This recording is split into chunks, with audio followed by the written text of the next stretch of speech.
All right, we got Tennessee head coach Rick Barnes here. We'll jump right into questions. Raise your hand, we'll get a microphone to you. Grant in the back. Rick, you said yesterday that you expected Josiah to get back to it at some point, but, I mean, did you expect something like that?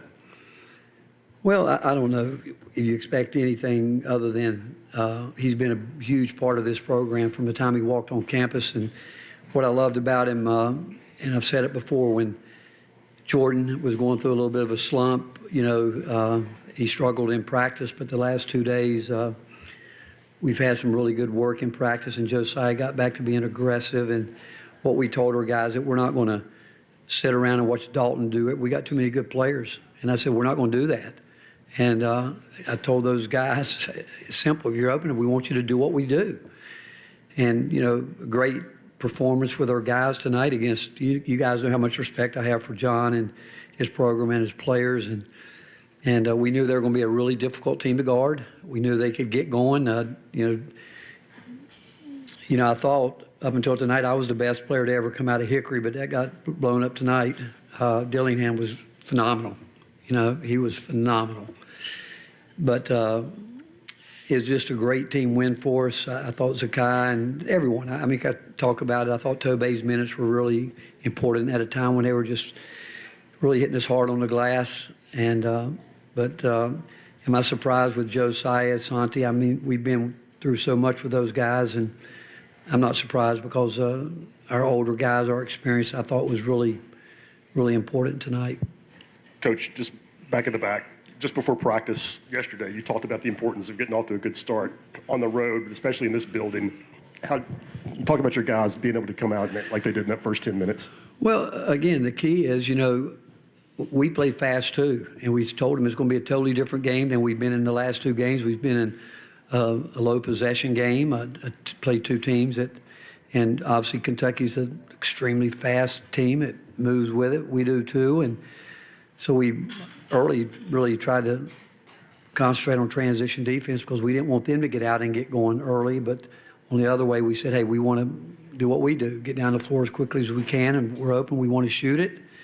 And again, we made shots early, but the great thing about it was coming within what we spend most of our time doing. But it was a mindset with our guys. I think the last 2 days leading up to this, we had some really highly competitive practices, and just really proud of the effort they gave tonight. Yeah, Rick, you referenced not having guys sit around and just watch Dalton and do it. Was this important for them to see what they can do still too? Yeah, you know what, Mike, I don't even know why we got to that point. We haven't been that kind of team. And obviously he can go do it, and there's some games, and there'll be some other games this year where he'll do some of that. But again, I also think Kentucky did a nice job guarding him, and as the season goes on, he's going to have to deal with that. I thought that John had a great game plan to make him guard as much as he possibly could, and they did a good job getting him into some mismatches that they wanted. And all this is new to him, and as he continues to grow, like he already has, he's got a chance to get so much better. But what I think helps him more than anything is that his teammates, they believe in him, but they also want him to continue to get better like they want to get better. And he will, because he's a worker. Rick, have you seen that intensity from Tobey before, and how much of that was kind of that brouhaha sparking point for you guys? Oh, I've seen that intensity from Tobey. There's no doubt that he's got a streak in him that, Tobey's tough. He's so young to the game still, but the one thing he is going to do is going to go rebound, be physical, try to do his job, and compete. And that happens, I think, when two teams, they're battling. Both teams played hard, and loose ball, you go get them, and it's part of it. But, have I seen him? Yeah, I've seen him like that a few times, How important was Jonas tonight, and what did you see out of him in the post? Well, again, Jonas, has to deal with a lot around the rim there, and, he helps. There's so many little subtle things that he does. I do think our guys feel like that they've got someone behind him that can help him rim protect a little bit. And offensively, he's working hard to try to get his space and do things like that. But Jonas is a big part of what we need from him and what he will do, and this team needs it. And a couple of times I thought we could have got it to him a little bit more where he actually had got some position, but we didn't. Rick, what was different about Zakai tonight and him being able to bounce back for the last couple of performances? Well, in all honesty, I told him that I thought he had to change his demeanor. I told him I think you're one of the best point guards in the country. But I told the whole team at some point in time, I can't be the only guy getting on guys.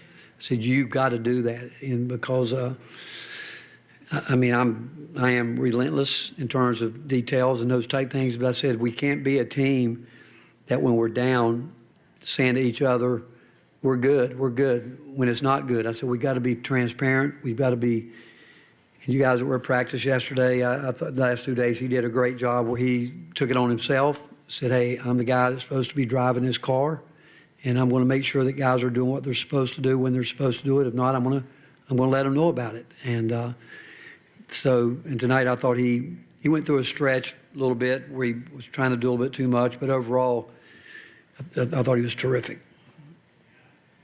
You talk a lot about how guys don't have to take a lot of shots to have a huge impact on a game. And for Vescovi, the way he played tonight, is that an example of that? I mean, I think he took 4 shots and had just looked like a really big impact on that game. What we tell our guys, we want you to do what you do with confidence. Do what you do. Don't do things you're not comfortable with. And Santi's very unselfish. I mean, you guys have been in practice. Watch this practice. We've told him through the years he's got to take shots, because if we do that, if we turn down shots, which we have at times, it really messes our spacing up because guys are coming in to rebound. There's nowhere to go, and then we just get discombobbled. But Santi impacts the game in so many different ways, with whether he's taking a lot of shots or not. But I love it when he's driving. I love it when he takes his shots. But it's what he does all around. His defensive game is just tremendous, and he's not afraid to go mix it up rebounding wise. But and I think his demeanor. I think that he and Zakai and Jemai and Jonas and I think those are the older guys. They have a lot of trust in each other, a lot of confidence in each other, and those guys are very real with each other. They really are, and they're willing to, they can talk through a lot of things. But Santi and Josiah and Meshack and Ziegler, they do an incredible job with fix-it plays when we break down and do some things, and they can really cover each other's back. Hey, Rick, Tennessee, you're the first team to score more than 100 at Rupp Arena in more than 30 years, so kind of a two-part question. After scoring only 59 earlier this week, can you recall the last time that you've seen such a big swing in points for one of your teams?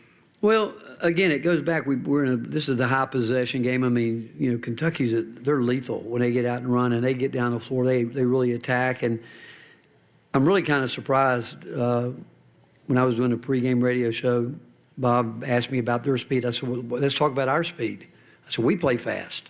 I said, that's what we talk about. We play fast. And so I knew it was going to be a high possession game. I knew that there was no question. But it goes back where I've said it many times that each game takes on its own personality. The last 2 games that we played with Vanderbilt and South Carolina was more of a lower possession game. But we knew coming in here it would be an up and down, a lot of shots. Have I seen a big swing like that? Probably, in the time I've been in it. But that's the reason. It really is. It's not. It's just there's so many possessions in this game compared to the last 2. Hey, Coach, I'm sure when you watch this game, you probably prepared, maybe expecting DJ Wagner to play, but just what does he bring to this Kentucky team? I'm sorry? DJ Wagner, the point guard.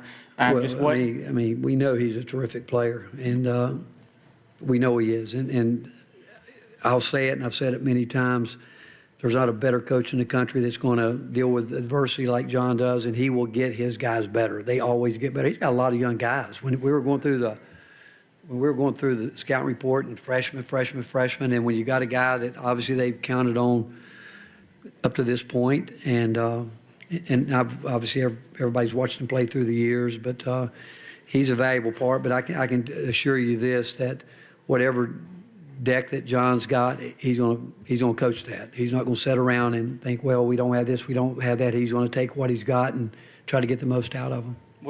My question was just how different was this Kentucky team compared to when you were preparing with DJ Wagner on the court? Just what different area does he bring to the No, team? again, we were very concerned about the guards, whether he was playing or not. I mean, we knew that he's, again, a guy that can get to the mid-range. He's got a terrific left hand going to the glass, but in terms of how we would have prepared, really not anything differently. You know, we maybe would have mixed up some different ball screen coverage. We do that every game, depending on who it is, how it's going. But in terms of the preparation, we talked about their guards and trying to keep them out of transition. Talked about how important it was to get good shots and not let them get out and go. But in terms of the preparation, it was the same. When you guys went to North Carolina, it seemed like things kind of got away from you early with the crowd, just getting into it. How important was it tonight? It seemed like every time the crowd got going, you guys were able to go on a run and answer that.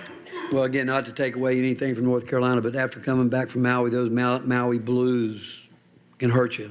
And but we fought back in the game. But you know, we've played at Wisconsin this year. We had an exhibition game at Michigan State that was sold out. We've played a really difficult schedule. At times, I thought it was. I wondered, did it help us? Did it not? The week off, you know, we were playing pretty good. We came out of the week off and really wasn't very good. But the fact is, the older guys, as I mentioned earlier, they've been in a lot. They've been in this building many times. They've been in this league's got some really great home court advantages in terms of the fans are into it. But I've said many times, you know, playing at home too, our fans, I think, are the best in the country. But those older guys were the ones that basically got it done, and they've been in big arenas and loud crowds, and I thought they handled themselves well.